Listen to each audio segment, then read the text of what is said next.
All right, let's take you back to this story. South Africa's economic crisis has forced a group of people in Butterworth in the Eastern Cape to take to the streets. The group is today marching to the Provincial Department of Social Development to plead for help as the cost of living continues to rise. Ronald Masinda tagged along, and he joins us now live to give us an update on how the march is playing out. Ronald, just give us an update on how it's looking there. Is there a memorandum of demands?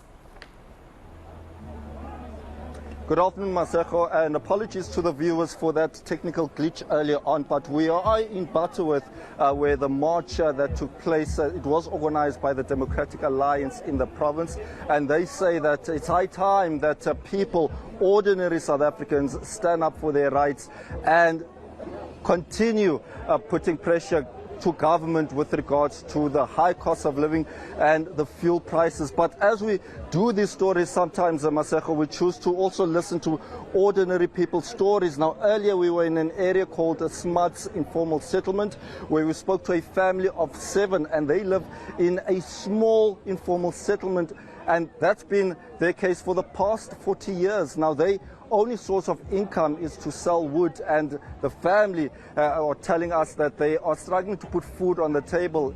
They at least eat meat once per month, and this is a story that not only resonates with this family but millions of South Africans. Listening to some of the leaders of the Democratic Alliance, they say that at least 41% of South Africans are struggling to put food on the table. I am joined by a couple of their leaders to perhaps unpack what today is all about. I'm going to start off with Andrew Whitfield. He is the DA's leader in the province. Andrew, thank you so much indeed for your time. Have you achieved what you intended to achieve today? What is the Department of Social Development saying, if at all, if you had the conversations with them? We're only going to be happy when the cost of living comes down. So this is part of a much broader campaign that we're going to continue to roll out.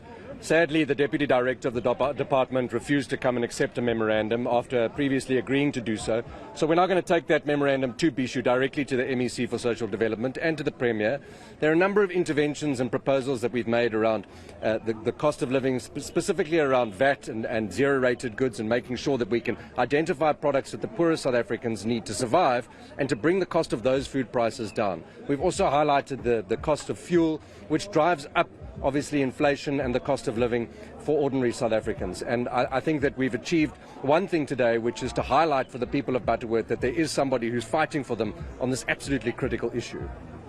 In terms of what you have been observing, I stand to be corrected, but I heard earlier on that at least 24 food gardens have not been provided for here in the province by the African National Congress. Do we know as to why is this the case? Well, I don't know about the ANC, but certainly the provincial government, according to my colleague Kobus Botha, who's in the provincial legislature, apparently the provincial government's only rolled out 26 food gardens in the last financial year. And that's completely inadequate. I mean, there's absolutely no ways that satisfies the need of the poorest communities who ultimately, as you've indicated, either have to sell wood or depend on subsistence agriculture in order to survive. And many don't even have that opportunity.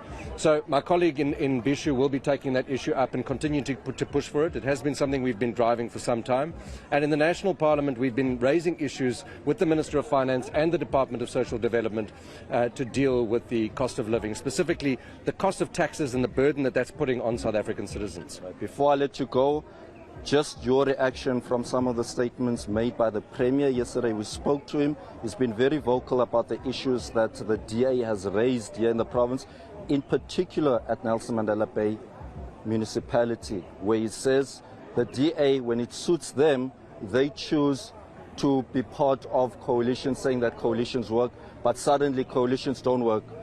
What is your response? No, we're not saying coalitions don't work. We're saying this coalition doesn't work in Nelson Mandela Bay. We've got a mayor who's accused of fraud and the hawks are circling. I've got no doubt he's going to face the music any time now.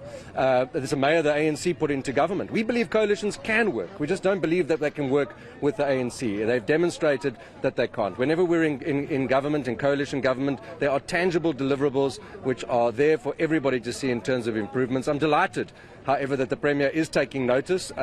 He still has to formally respond to our request for a commission of inquiry. And that's where I want to come in, because he says that he won't be held to ransom by the Democratic Alliance and that he will respond at the appropriate time. He also says that the DA made its own bed, now it must sleep on it.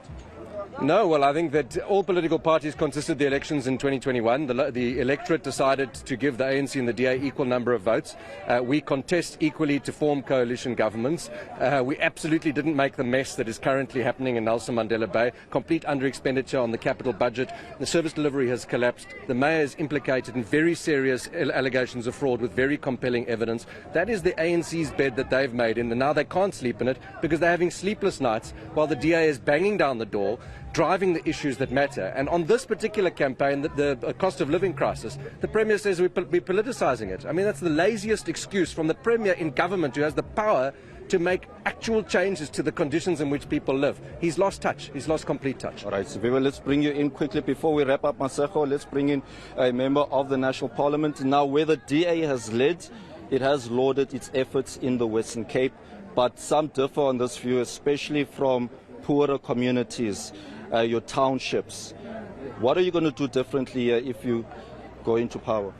Look, I mean, I think first of all, I think this is a national-made crisis. I think we have been at the forefront of saying, one, the governing party needs to make different policy choices so that we can grow the economy and make sure that people have jobs. I think none of these people who joined us organically in this march today are expecting a handout from government. What they want is an opportunity to get a job. And so that's our first thing. And that's why in the Western Cape we've got the lowest unemployment rate, because we value the idea of somebody having a job. Number two, we have petitioned the Minister of Finance, Minister Godongwana, saying to him, you need to expand the food basket of zero-rated foods. That is something that need not be a huge task, and yet the minister has refused. And the question is why? And thirdly, just yesterday we had another fuel hike. It is these very people in this taxi rank who are going to be the ones who bear the brunt of not being able to go to school, not being able to go to grocery shops, and not being able to afford basic food. So what we are saying is that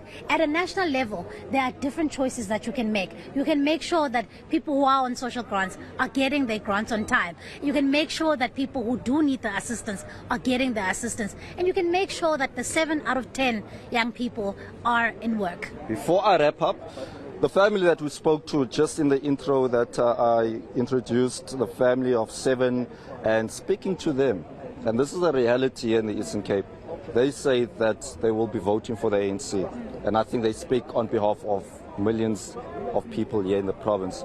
How does that make you feel? How do you convince them otherwise? Look, I think we, as like any other political party, we have to put an offer that is compelling enough. We need to say to the people of the Eastern Cape, you are the forgotten province by the ANC. They come here and they make promises, they knock on your doors, they ask for your votes, and they never come back. This is the poorest province in the country. This is the province with the highest unemployment rate in the country. And so we've got to make that case to people of the Eastern Cape that life does not have to be this way. You don't have to be taken for granted by the ANC.